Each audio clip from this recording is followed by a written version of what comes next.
굿모닝, 좋은 아침입니다. 오늘 하루도 십자가 앞으로 담대히 나아가시는 여러분 되시기를 축원합니다. 오늘 주님께 주시는 말씀 함께 보겠습니다. 사무엘하 24장, 사무엘하 마지막 장이죠. 사무엘하 24장 1절에서 14절 말씀, 사무엘하 24장 1절에서 14절 말씀 제가 봉독해 올리겠습니다. 여호와께서 다시 이스라엘을 향하여 진노하사 그들을 치시려고 다윗을 격동시키사 가서 이스라엘과 유다의 인구를 조사하라 하신지라. 이에 왕이 그 곁에 있는 군사령관 요압에게 이르되 너는 이스라엘 모든 지파 가운데로 다니며 이제 단에서부터 브엘세바까지 인구를 조사하여 백성의 수를 내게 보고하라 하니 요압이 왕께 아뢰되 이 백성이 얼마든지 왕의 하나님 여호와께서 백배나 더하게 하사 내 주 왕의 눈으로 보게 하시기를 원하나이다. 그런데 내 주 왕은 어찌하여 이런 일을 기뻐하시나이까 하되 왕의 명령이 요압과 군대의 사령관들을 재촉한지라. 요압과 사령관들이 이스라엘 인구를 조사하려고 왕 앞에서 물러나 요단을 건너 갓골짜기 가운데 성읍 아로엘 오른쪽 곧 야셀 맞은쪽에 이르러 장막을 치고 길라셀에 이르러 다딤 호시 땅에 이르고 또 다냐안에 이르러서는 시돈으로 돌아 두로 견고한 성에 이르고 히위 사람과 가나안 사람의 모든 성읍에 이르고 유다 남쪽으로 나와 브엘세바에 이르니라. 그들 무리가 국내를 두루 돌아 9달 20날 만에 예루살렘에 이르러 요압이 백성의 수를 왕께 보고하니 곧 이스라엘에서 칼을 빼는 담대한 자가 80만 명이요 유다 사람이 50만 명이었더라. 다윗이 백성을 조사한 후에 그의 마음에 자책하고 다윗이 여호와께 아뢰되 내가 이 일을 행함으로 큰 죄를 범하였나이다. 여호와여 이제 간구하옵나니 종의 죄를 사하여 주옵소서. 내가 심히 미련하게 행하였나이다 하니라.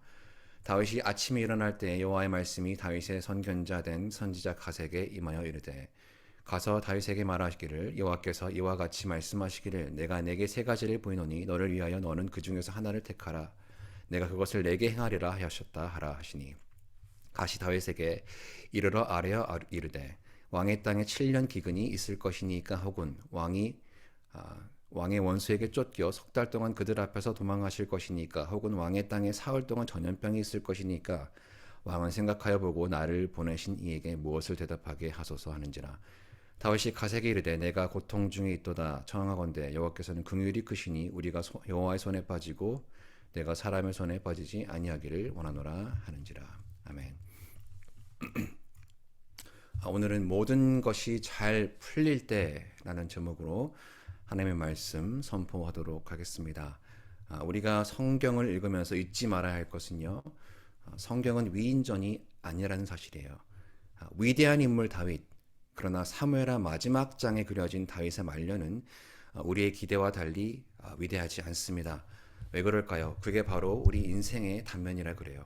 모든 것이 내 뜻대로 잘 풀릴 때 우리 인생에 드러나는 문제가 있다는 것입니다. 오늘 다윗이 그의 인생 끝 무렵에 경험한 사건을 통해서 오늘 우리 믿는 자들이 모든 것이 잘 풀릴 때 어떻게 살아야 하는지 함께 묵상해 보기 원합니다.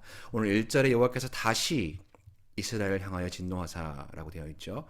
다시라는 말은 지난주 화요일에 함께 묵상했던 사무엘하 21장에 3년 연속 기근에 이어서 이스라엘을 향한 하나님의 두 번째 진노가 임한 것을 말합니다. 문제가 뭘까요? 사무엘하 21장 사건 이후에 이어지는 이야기를 보면요. 난데없이 다윗의 용사들의 용맹함이 기록되어 있습니다. 블레셋의 4명의 거인들을 상대로 4번의 승리를 다윗에게 가져다준 인간의 위대함에 대해서 말하고 있어요. 오늘 본문 바로 앞부분은 어떻습니까? 사무엘하 23장에 다윗의 용사들의 이름이 마치 명예의 전당 마냥 쭉 나열되어 있었죠. 그리고 이 용사들의 용맹함 사이에 또한 2개의 다윗의 시편이 샌드위치 되어 있는 구조입니다. 자, 그야말로 다윗의 위대함을 보여주고 있어요. 그러나 이 모든 다윗의 위대함은 요즘 말로 사무엘하 24장을 위한 빌드업이었다는 것이에요. 모든 것이 내 뜻대로 잘 풀리기 시작할 때 그때가 가장 위험하다는 것이죠. 우리 인생의 가장 위험한 순간은 모든 것이 내 뜻대로 안 풀려서 괴롭고 죽을 것 같은 때가 아니다라는 것입니다. 적어도 우리 믿는 자는요, 고난을 통과할 때 하나님 한 분만 붙잡습니다. 그러나 우리의 믿음이 진짜인지 아닌지 시험대에 오르는 때가 있는데 바로 모든 것이 내 뜻대로 잘 풀릴 때. 자, 우리의 문제는 내 뜻대로 일이 안 풀리는 게 문제가 아니더라는 거예요. 진짜 문제는 모든 것이 잘 풀릴 때 바로 그때 우리는 하나님의 오래 참으심과 인자하심과 용납하심을 멸시하더라는 겁니다. 바로 그때 이제라도 다시 하나님 앞에 나아가야겠다라는 생각을 못하다라는 겁니다. 로마서 2장 4절 5절에 사도 바울이 이렇게 말합니다. 혹 내가 하나님의 인자하심이 너를 인도하여 회개하게 하심을 알지 못하여 그의 인자하심과 용납하심과 길이 참으심이 풍성함을 멸시하느냐. 다만 내 고집과 회개하지 아니한 마음을 따라 진노의 날 곧 하나님의 의로우신 심판이 나타나는 그날에 임할 진노를 내게 쌓는도다. 바로 오늘 이 진노가 1절에 이스라엘에게 임한 거예요. 사무엘 하의 전체 문맥을 보면요, 이 이스라엘을 향한 이 진노는 아마도 압살롬의 반역과 세바의 반역에 기인한 것이다 라고 성경학자들이 말하고 있어요. 그러나 우리를 정말 불편하게 만드는 건 이 다음에 이어지는 말입니다. 그들을 치시려고 다윗을 격동시키사 가서 이스라엘과 유다의 인구를 조사하라 하신지라. 자, 이스라엘을 향한 하나님의 진노를 시행하는 진짜 명분이 있었는데 다름 아닌 다윗의 인구 조사라는 것입니다. 아니, 다윗을 격동시킨 장본인이 하나님인데 하나님이 이 일을 시작해놓고 왜 진노하시나? 이 구절을 읽을 때마다 도리어 우리 안에 진노가 일어나요. 그러나 다윗을 격동시키사라는 말의 히브리어 원어를 깊이 공부해 보면요, 이런 그림입니다. 자, 이런 일이 일어나지 않도록, 어떤 일이 일어나지 않도록 손으로 꾹 누르고 있다가 갑자기 손을 떼어버리는 모습이에요. 마치 탄산음료가 들어있는 병이요, 이미 흔들어져서 터지기 일보 직전인데 그걸 손으로 막고 있다가 손을 떼는 순간 사방으로 뻥 튀어나가는 그런 그림입니다. 자, 무슨 말이에요? 다윗을 격동시키사라는 말은요, 사실 다윗 안에 이미 장성한 죄가 문제였다라는 말입니다. 자, 우리가 방금 읽은 로마서 2장 말씀처럼 이를 계속 참으시고 누르시고 인내하시는 노하기를 더디하시는 하나님의 긍휼하심을 볼 수 있어야 한다는 겁니다. 따라서 같은 사건을 역대상 21장 1절은 이렇게 기록하고 있어요. 사탄이 일어나, 누가 일어나요? 사탄이 일어나 이스라엘을 대적하고 다윗을 충동하여 이스라엘을 계수하게 하니라. 다윗을 격동시키고 충동한 주체가 하나님이 아니라 사탄 마귀였다. 그 일을 하나님께서는 막고 계셨던 겁니다. 자, 우리가 욥기서를 통해 이미 보았죠. 사탄은 하나님의 허락 없이는 어떤 일도 하지 못합니다. 대적마귀 사탄은요, 하나님의 주권 아래에 있다는 말이에요. 우리 인생에 많은 악한 일들이 일어나지 않도록, 사탄이 우리를 충동하지 못하도록 그동안 우리 인생에, 다윗 인생에 간섭하시고 개입하시고 통제하고 계셨던 겁니다. 그동안이 언제죠? 다윗의 인생이, 아니 우리 인생이 모두 내 뜻대로 잘 풀리고 있을 때. 사랑하는 여러분, 하나님이 간섭하시고 개입하시는 인생이 은혜인 줄 믿으시기 바랍니다. 돌려 말하면요, 하나님의 가장 큰 형벌은 하나님께서 내가 원하는 대로 내버려 두시는 거예요.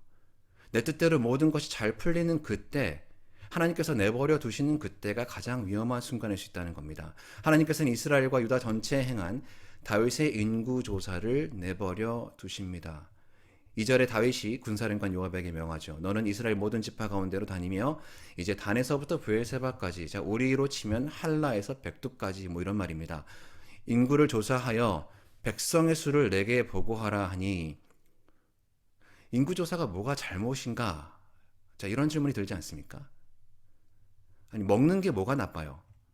그러나 폭식을 좋다 할 사람은 아무도 없습니다. 자는 게 뭐가 나쁩니까? 그러나 나태함, 게으름을 좋다 할 사람은 아무도 없습니다. 마찬가지로 인구조사 자체는 중립적이에요. 좋지도 나쁘지도 않습니다. 민수기 1장과 그리고 26장에 하나님께서도 각각 두 번의 인구조사를 명하지 않습니까? 자, 문제는 어떤 의도로 행하느냐, 그 목적이, 그 동기가 무엇이냐 하는 것이에요. 인구조사는요, 하나님의 말씀대로만 하면 아무 문제가 될 게 없습니다. 출애굽기 30장 12절에서 15절에 인구조사에 대한 규례가 이렇게 기록되어 있습니다. 내가 이스라엘 자손의 수요를 조사할 때에 조사받은 각 사람은 그들을 계수할 때 자기의 생명의 속전을 여호와께 드릴지니 이는 그들을 계수할 때 그들 중에 질병이 없게 하려 함이라. 무릇 계수 중에 드는 자마다 성소의 세겔로 반세겔을 낼지니 한 세겔은 20개라라. 그 반세겔을 여호와께 드릴지며 계수 중에 드는 모든 자 곧 20살 이상 된 자가 여호와께 드리되 너의 생명을 대속하기 위하여 여호와께 드릴 때 부자라고 반세겔에서 더 내지 말고 가난한 자라도 덜 내지 말지며, 이렇게 기록되어 있어요. 자, 그러나 오늘 다윗의 인구조사에는 이 규례가 생략되어 있습니다. 자, 곧 자세히 보겠지만 여기 2절에 다윗이 인구를 조사하여 백성의 수를 내게 보고하라 할 때 이 백성은요, 칼을 빼는 자를 말해요. 그 20살 이상 된 자를 계수한 건데 문제는 하나님이 정하신 대로 말씀하신 대로 반세겔의 속전을 걷지 않습니다. 다윗은 그저 20살 이상의 칼을 빼는 자, 곧 군인의 숫자가 궁금한 거예요. 다윗은 지금 자신의 힘, 군사력을 자랑하고 싶은 겁니다. 내 인생이 내 뜻대로 잘 풀리고 있는지 알 수 있는 척도가 뭐예요? 바로 숫자입니다. 인간의 위대함을 드러낼 때마다 나오는 게 숫자예요. 모든 것을 수치화합니다. 우리의 모습 아닙니까? 이 세상의 원리 아니에요? 대학을 졸업하고 첫 직장에 들어가서 얼마나 빨리 사다리를 올라가느냐, 얼마나 빨리 six figure 샐러리를 받아내느냐, 성공의 기준이 무엇입니까? 모든 것이 숫자로 판가름 나지 않아요? 회사가 성장하고 사업이 성장하면 백날하는 게 뭡니까? 월말, 연말 결산, 매인 매출 대비 얼마나 더 벌어 들었나 숫자 보고 하는 거 아닙니까? 문제는 이 세상의 원리가 교회 안에도 들어와 있더라는 겁니다. 오늘날 교회 성장하면 가장 먼저 떠오르는 게 뭐예요? 숫자입니다. 교인 수가 얼마나 되나, 헌금이 얼마나 증가했나, 물론 너무나 중요합니다. 교회를 잘 세우기 위해서 너무나 필요합니다. 그러나 그 동기가 무엇이냐는 말이죠. 자, 3절의 요압의 반응이 너무나 재밌어요. 요압이 왕께 아뢰되 이 백성이 얼마든지 왕의 하나님 여호와께서 100배나 더하게 하사 내 주 왕의 눈으로 보게 하시기를 원하나이다. 그런데 내 주 왕은 어찌하여 이런 일을 기뻐하시나이까 하되, 역대상 21장 3절을 보면요, 요압이 대놓고 이렇게 말해요. 내 주 왕이여, 이 백성이 다 내 주의 종이 아니니까 내 주께서 어찌하여 이스라엘이 범죄하게 하시나이까 라고 말해요. 한마디로 이런 말입니다. 다윗 왕이요, 지금 왕의 명령은 그 의도가, 그 동기가 하나님 보시기에 교만입니다. 지금 왕이 하시는 인구조사는 하나님을 영광스럽게 하는 일이 아니라 왕 자신의 업적을 위한 것이 아닙니까? 다윗의 인구조사가 죄로 여겨진 이유는 그 동기가 교만이라는 말입니다. 재미있는 건 이것이 오늘 요압의 입을 통해 전달되고 있어요. 요압은요, 평소에 하나님 뜻을 잘 분별하여 행하던 사람이 아닙니다. 그런 요압이 이런 말을 한다. 마치 민수기 22장에 나귀가 입을 열어 말을 함으로 발람의 길을 막아서는 것과 같은 그런 충격이에요. 하나님께서는요, 그분의 뜻을 전달하기 위해서 가장 그런 말을 안 할 것 같은 사람 혹은 매체를 통해서도 말씀하십니다. 교회 안에 혹은 여러분 가정 안에 믿음 없는 저 사람이 왜 갑자기 믿음 없이는 할 수 없는 저런 말을 하지, 저 인간이 뭘 잘못 먹었나 하고 뭔가 싸한 생각이 들면요, 그 자리에서 당장 멈추시고 방향을 멈추시기 바랍니다. 바꾸시기 바랍니다. 지금 가고 계신 길이 발람의 길일 가능성이 많아요. 하나님께서 아주 강한 경고를 하고 계신 겁니다. 하나님 어떻게 보면요, 다윗에게 평생 골칫거리였던 요압의 입을 열어 말씀하심으로 다윗에게 아주 강한 웨이크업 콜을 주고 계신 것이에요. 다윗에게 회개할 기회를 주고 계신 겁니다. 지금 행하는 이 길에서 돌이켜서 여호와의 길로 빨리 돌아오라는 겁니다. 그러나 안타깝게도 다윗은 이를 깨닫지 못합니다. 그의 고집은 더욱더 완고해져요. 4절입니다. 왕의 명령이 요압과 군대 사령관들을 재촉한지라. 자, 여기 재촉하다에 해당하는 히브리어 하자크를 보면요, 강팍하다, 완악하다라는 의미입니다. 출애굽기에 바로의 마음이 완악하여라는 말에 똑같이 쓰인 히브리어예요. 하나님이 완악하게 하신 겁니까? 아니요. 이미 강팍하신 다윗의 마음을 오랫동안 지켜보시다가 손을 잠깐 놓으신 거예요. 다윗 안에 눌려있던 완악함이, 죄성이 탄산음료 터지듯이 본물처럼 터진 겁니다. 자, 이제 5절에서 7절에 요압과 사령관들이 이스라엘 인구를 조사하려고 왕 앞에서 물러나라고 되어 있죠. 자, 여러 성읍에 이르러 장막을 치고 인구 조사를 실시합니다. 자, 지도상으로 보면요, 예루살렘을 떠난 뒤에 요단강을 기점으로 시계 반대 방향으로 쭉 북쪽으로 올라갔다가 다시 원을 그리면서 내려와서 이스라엘의 최남단 브엘세바까지 이르는 여정입니다. 자, 먼저 요단 동편 사해 근처에 있는 성읍 아로엘에서 인구 조사를 시작합니다. 갓지파의 계곡을 지나서요, 북쪽 야셀을 거쳐 길르앗과 닷딤 호시 땅에 이르고요. 그리고 또 올라가서 이스라엘 최북단 다냐안, 곧 단까지 올라간 후에 시돈으로 돌아 내려오면서 그보다 더 남단에 있는 두로를 거쳐서 브엘세바까지 내려오는 여정이에요. 말 그대로 단에서부터 브엘세바까지, 북쪽 경계부터 남쪽 경계까지, 끝에서 끝까지 인구 존사를 시행한 겁니다. 자, 여기 나온 지명들은요, 당시 일종의 지휘본부예요. 오늘날 브랜치 오피스와 같은 개념입니다. 자, 그 지역 일대 이스라엘 사람들 다 모아서 인구 조사하려면 그만큼 규모가 있었어야 한다는 말이죠. 자, 8절에 보니까 그들 무리가 국내를 두루 돌아 예루살렘에 다시 이를 때까지 9달 20날이 걸렸다고 되어 있습니다. 당시 GPS도 없고 차도 없던 시절에 그 정도 걸리는 거 당연한 것 아니냐라고 생각할 수 있지만 당시 기준으로만 봐도 인구조사 하나로 거의 10개월이 걸렸다는 것은요. 상당한 시간이 소요된 거예요. 무슨 말입니까? 요압이 의도적으로 시간을 끌었어요. 다윗의 명령을 못마땅하게 여긴 나머지 요압이 최선을 다하지 않은 겁니다. 자, 그 증거가 역대상 21장 6절에 이렇게 기록되어 있어요. 요압이 왕의 명령을 마땅치 않게 여겨 레위와 베냐민 사람은 계수하지 아니하였더라. 자, 레위 지파 사람들이야 그렇다 쳐도 베냐민 지파 사람들을 계수하지 않은 것은 조금 의문이 들죠. 물론 이전에 여호와의 성막이 있던 곳이 베냐민 지역 내 기본 산당이고 따라서 요압 입장에서는 베냐민 지역에 들어가는 것이 일종의 성역을 침범하는 것이다 라고 느꼈을 수도 있습니다. 또한 사울의 고향이 있는 곳이기 때문에 어쩌면 아직도 남아있는 다윗에 대한 반감을 의식한 것일 수도 있어요. 한 가지 확실한 것은 요압이 인구조사에 소홀히 임하였다는 사실입니다. 자, 9절에 요압이 예루살렘에 돌아와서 다윗에게 칼을 빼는 용사의 숫자를 보고 하는데 이 두 지파를 빼고도 이스라엘에서 80만 명, 유다에서 50만 명, 130만 명이라는 어마어마한 숫자가 계수돼요. 역대상 21장 5절에는 이스라엘 중에 110만 명, 유다 중에 47만 명으로 숫자에 조금 차이가 있어요. 다윗의 정규군 혹은 상비군이 들어가고 빠지고의 차이로 보시면 될 것 같습니다. 자, 그러나 우리 삶에도 그렇듯이 숫자에서 오는 만족은 영원하지 않습니다. 특히 믿는 자라고 한다면 더욱 그렇습니다. 영혼의 공허함이 반드시 찾아와요. 그것이 하나님의 뜻이 아니었음을 깨달았을 때는 더욱 그렇습니다. 10절에 다윗이 백성을 조사한 후에 그의 마음에 자책하고, 자, 여기 자책하다라는 말의 원어를 보면 때리다, 치다라는 뜻이에요. 역설적이게도요. 요압에게서 보고받은 이 어마어마한 숫자가 무뎌진 다윗의 마음을 때리기 시작합니다. 다윗은 이 숫자만큼이나 더 큰 자신의 큰 죄를 깨달아요. 다윗이 이어서 하는 말을 들어보시기 바랍니다. 다윗이 여호와께 아뢰되 내가 이 일을 행함으로 큰 죄를 범하였나이다. 내가 죄를 범하였나이다. 어디서 많이 듣던 말이 아닙니까? 다윗이 밧세바를 범하고 우리아의 살인을 도모한 후에 나단 선지자 책망을 받고 한 말이죠. 그런데 오늘 이스라엘 군대를 계수한 어떻게 보면 별거 없어 보이는 이 일에 대해서 다윗은 내가 큰 죄를 범하였나이다 하고 말해요. 자, 우리 눈에는 간음과 살인이 사람을 계수한 것보다 훨씬 악해 보이지만 적어도 지금 다윗은 이 일의 엄중함을 보고 있습니다. 왜냐? 밧세바와 범한 죄는 유괴죄예요. 뜨거운 중동 지방의 시에스타, 즉 늦은 오후에 즐기는 낮잠을 자다가 느지막이 일어나서 게으름 피우다 정욕에 넘어진 육신의 죄입니다. 그러나 오늘 다윗의 인구 조사는 영의 죄예요.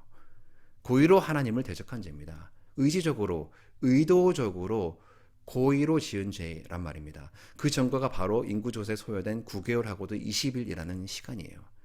약 10개월이라는 긴 시간이 걸려서 인구조사가 지체된 이유가 뭡니까? 요압이 인구조사에 소홀히 임하게 된 진짜 이유가 뭐냐 말이에요. 그 뒤에는 하나님이 말할 수 없는 인내하심이 있었다. 이것을 성경이 말하는 겁니다. 하나님은 다윗의 명을 못마땅하게 여기는 요압의 마음을 사용하셔서 10개월 동안 이 프로젝트가 지체되게 하심으로 그 시간 동안 다윗이 회개하고 돌이킬 수 있는 충분한 시간을 주신 거예요. 인구조사가 시작될 때 요압을 통해서 기회를 한번 주셨죠. 그리고 인구조사가 시작되는 동안에도 요압을 이용하셔서 시간을 지체시키심으로 다윗에게 두 번째 회개의 기회를 주신 거예요. 그러나 다윗은 하나님의 인자하심과 용납하심과 길이 참으심이 풍성함을 알고도 멸시합니다. 이것이 성경이 말하는 교만이에요. 교만은 행위의 문제가 아닙니다. 교만은 육신의 문제가 아니에요. 자신의 어떤 위대함을 드러내는 게 교만이 아닙니다. 그건 교만의 열매예요.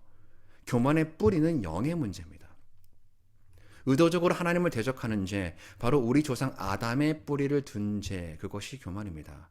오늘 다윗의 인구조사가 밧세바의 죄보다 더 심각했던 이유는 그 동기가 바로 다윗의 영의 문제, 교만이었기 때문입니다. 혹시 오늘 하나님께서 다윗에게 허락한 이 10개월 같은 시간을 오늘 살고 계시다면, 다시 말해 여러분의 삶이 모든 것이 뜻대로 잘 풀리고 계시다면, 아니 사실은 그것이 하나님의 인자하심과 용납하심과 참으심의 풍성하심을 보이시는 것임을 깨달으셨다면 이제라도 그 길에서 돌이키시기 바랍니다. 주님의 길, 좁은 길, 생명의 길로 돌아오시기 바랍니다. 사탄의 속임수는요, 아직 시간이 많이 남아있다라고 말하는 거예요.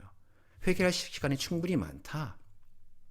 남들 다 즐기며 편하게 사는데 네 혼자 뭘 그렇게 호들갑 떨고 헌신한답시고 야단 법석이냐. 혹시 이런 생각이 드신다면 우리의 영에 문제가 생겼다는 증거예요. 나도 모르게 교만에 빠져 있다는 겁니다. 10개월이라는 하나님의 시간이 지나고 이제 다윗은 뒤늦게 회개합니다. 10절 후반부입니다. 여호와여 이제 간구하옵나니 종의 죄를 사하여 주옵소서. 내가 심히 미련하게 행하였나이다 하니라. 하나님은 미쁘셔서 우리가 죄를 고백하면요, 우리의 죄를 반드시 사해 줍니다. 요한일서 1장 9절 말씀 아닙니까? 그러나 동시에 하나님이 의로우신 분이에요. 공의 하나님입니다. 죄는 사하시지만 죄의 대가를 반드시 물으시는 하나님이에요. 밧세바와 범한 죄를 통해서 이것을 깊이 깨달았던 다윗이죠. 밤새 한숨도 잠에 들지 못한 것 같아요. 11절에 다윗이 아침에 일어날 때라는 말은요, 평소대로 습관적으로 일어났다는 말이 아닙니다. 양심의 가책을 받은 다윗이 밤새 뜨는 눈으로 뒤척이다 일어났거나 하나님 앞에서 밤새 눈물로 회개하였음을 말하고 있는 겁니다. 이런 다윗의 진실한 회개 기도에 대한 응답이 무엇입니까? 바로 하나님의 말씀이 임한 거예요. 누구를 통해? 선견자, 다윗의 선견자 된 선지자 갓을 통해. 하나님의 말씀이 임했다는 말은 10개월 동안 하나님께서 다윗을 그 완악함에 내어버려 두신 그 가장 큰 징벌에서 건져내셨다는 말이에요. 예수님의 십자가를 왜 인류의 가장 큰 형벌이라 합니까? 독생자의 그 부르짖음에도 그대로 내어버려 두시고 침묵하셨기 때문이에요. 뭐 때문에요? 나 때문에. 오늘 나의 교만 때문에, 나의 죄 때문에 하나님께서 오늘 나에게 다시 말씀하고 계시다는 사실은요, 십자가로 말미암아 나의 죄를 용서하셨다는 뜻이며 다윗이 가장 두려워했던 주의 성령을 거두지 않으셨다는 사실입니다. 하나님의 침묵이라는 가장 큰 심판에서 건짐받은 다윗, 이제 선지자 갓이 전하는 하나님의 공의를 겸허히 받아들일 준비가 되어 있습니다. 13절에 다윗에게 세 가지 옵션을 주죠. 왕의 땅에 7년 기근이 있을 것이니까, 혹은 왕이 왕의 원수에게 쫓겨 석 달 동안 그들 앞에서 도망하실 것이니까, 혹은 왕의 땅에 사흘 동안 전염병이 있을 것이니까 왕은 생각하여 보고 나를 보내신 이에게 무엇을 대답하게 하소서 하는지라. 신명기 28장에 따르면요, 이 세 가지 징벌은 하나님과 언약을 맺은 백성들이 범하였을 때 받는 징벌입니다. 다윗은 앞서서 이미 기근을 경험하였죠. 또한 원수와 칼에 쫓겨서 오랫동안 피난 생활을 했던 다윗이에요. 신분이 났습니다. 자, 매도 빨리 또 짧게 맞는 게 낫다고. 아무래도 사흘 전염병이 상대적으로 제일 낫지 않겠어요. 14절에 다윗은 최종 답안을 선택합니다. 다윗이 갓에게 이르되 내가 고통 중에 있도다. 청하건대 여호와께서는 긍휼히 크시니 우리가 여호와의 손에 빠지고 내가 사람의 손에 빠지지 아니하기를 원하노라 하는지라. 다윗은 전염병을 택합니다. 그러나 다윗이 몰랐던 한 가지는 이 선택은 가장 큰 희생을 가져옵니다. 왜 범죄한 다윗은 살리고 내일 말씀에 보면 7만 명의 백성의 목숨을 앗아가느냐? 자, 처음부터 하나님의 진노는요, 1절에 이스라엘을 향한 진노였어요. 자, 그러나 성경이 진짜 말하고자 하는 것은 이것입니다. 우리의 죄에 대한 하나님의 용서는요, 공짜가 아니라는 말이에요. 반드시 값비싼 대가가 따른다는 겁니다. 자, 이 그림이 내일 다윗이 값을 지불하고 산 아라우나 혹은 오르난 타작마당에 발견되죠. 값을 지불하고 산 이곳에서 다윗이 번제와 화목제를 드렸을 때 비로소 재앙이 그칩니다. 이곳이 어디입니까? 바로 창세기 22장에 아브라함이 이삭을 드린 모리아산이에요. 역대하 3장 1절을 보면요, 이곳에 성전이 세워집니다. 자, 신약으로 가면 모리아산의 정상이 바로 주님의 십자가 달리신 골고다 언덕이에요.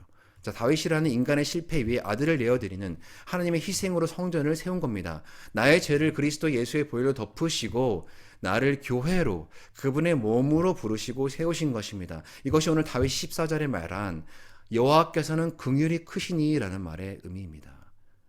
오늘날 수많은 물타기로 희석되어 버린 십자가에서 치르신 하나님의 값비싼 은혜예요. 나 잘난 맛에 살고 내 인생 잘 풀리는 게 인생의 목적으로 여겨지는 이 시대에, 내가 잘 나가고 내가 위대해지는 것이 인생의 미덕처럼 여겨지는 이 시대에, 그래서 나를 죽음에서 생명으로 옮기신 그리스도의 핏값이, 이 복음이 값싼 은혜로 취급받는 이 시대에 오늘 성경은 인간의 위대함은 하나님의 약함보다 못하다는 것을 외치고 있습니다. 제가 아는 어떤 목사님이요, 이렇게 말씀하셨어요. 다윗의 위대함이 그래도 한 가지 있다면 다윗은 꼬꾸라져도 십자가를 향해 꼬꾸라졌다는 것이에요. 사랑하는 여러분, 모든 것이 잘 풀릴 때 십자가 앞으로 고꾸라지는 인생 사시기 바랍니다. 모든 것이 잘 풀릴 때 우리는 또 넘어집니다. 또 실수해요. 그러나 다윗과 같이 넘어지더라도 십자가 앞으로 넘어지시고 고꾸라지시더라도 십자가 앞으로 고꾸라지시기 바랍니다. 인간의 위대함은 교만입니다. 그 끝은 패망이에요. 그러나 하나님의 약함은 긍휼입니다. 그 끝은 십자가입니다. 모든 것이 잘 풀릴 때 십자가 앞으로 고꾸라지는 인생, 이것이 진짜 위대한 인생입니다. 오늘 이 위대한 인생 살아가시는 AKPC 성도님들 되시기를 축원합니다. 기도하겠습니다. 하나님 아버지, 오늘 이 모든 일이 뜻대로 잘 풀릴 때 하나님의 인자심과 용납하심과 길이 참으심이 풍성함을 보게 하여 주시옵소서.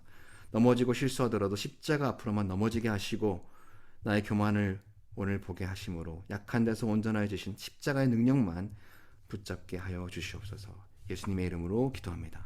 아멘. 오늘 말씀 기억하면서 함께 기도하실 때에 긍휼의 하나님, 모든 것이 잘 풀릴 때 십자가 앞으로 고꾸라지는 위대한 인생 살게 하여 주시옵소서 기도하기 원합니다. AKPC 비전, 말씀 공동체, 제자 공동체, 미션을 공동체 위에 기도해 주시고요. 2023년 드림키즈 여름사역이 곧 시작합니다. 위에 기도해 주시기 바랍니다.